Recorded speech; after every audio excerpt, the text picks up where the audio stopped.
They call me El Greco. I am a painter, God's painter. I'm writing about the events that have marked my life, because tomorrow my life may be over. I am Dominicus Theodicopoulos. I was born on the island of Crete in the year of our Lord 1541. My homeland is now under Venetian rule.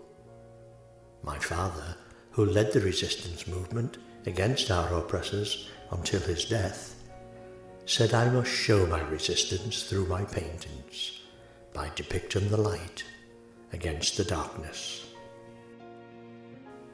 I spent my early life on Crete and the nearby islands of Santorini and Skopelos, where my paintings adorned many of the churches.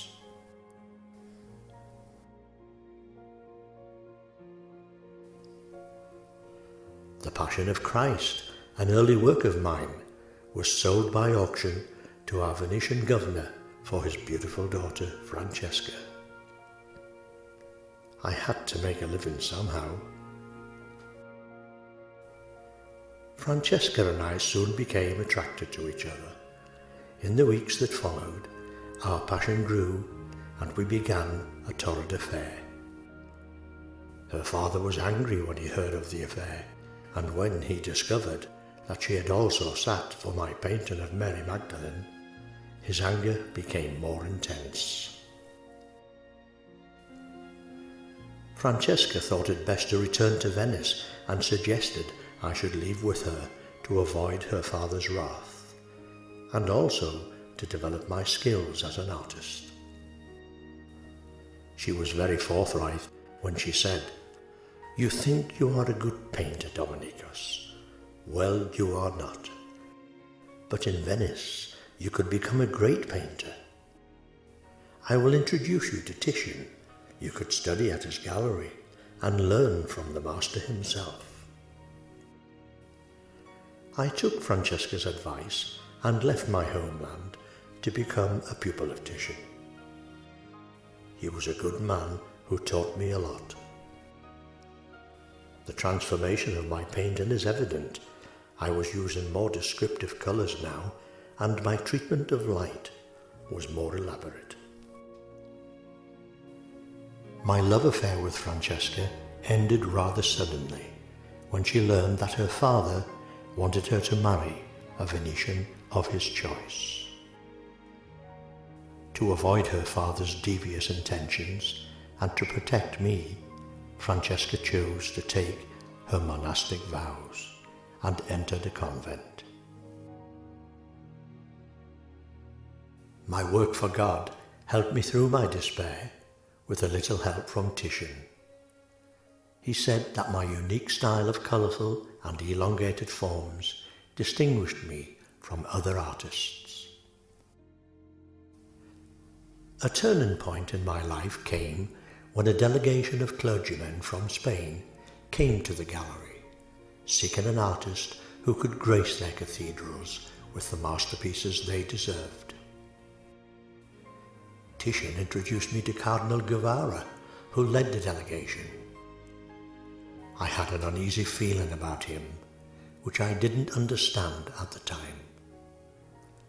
Guevara was intrigued with my work and persuaded me to return to Spain with him. He said that Spain was a new world full of light, and my work for God would be inspired there.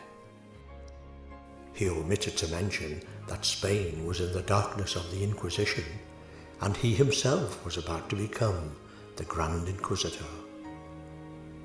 However, with some apprehension, I moved to Spain and settled in the city of Toledo, where I became known as El Greco, the Greek of Toledo.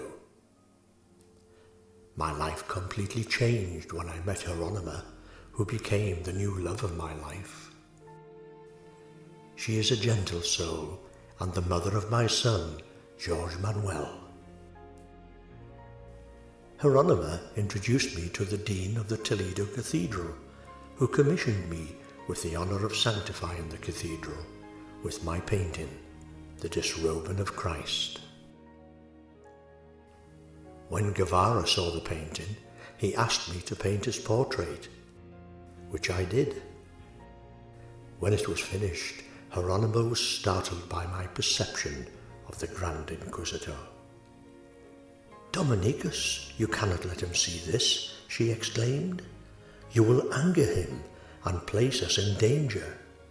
You know how ruthless he can be."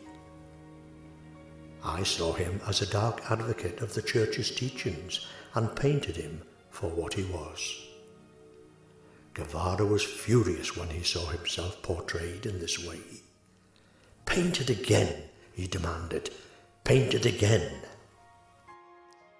When I refused, he began a vendetta against me, using my unmarried status and a son to Hieronyma as immoral acts against the Church.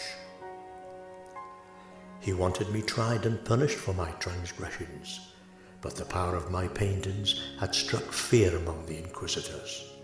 They were afraid of this powerful weapon that God had given me. The charges were dismissed, and Guevara retreated into obscurity.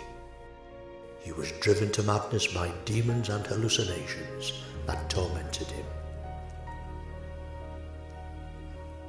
I will return to the love of my family now, and I will continue with my commission as God's painter.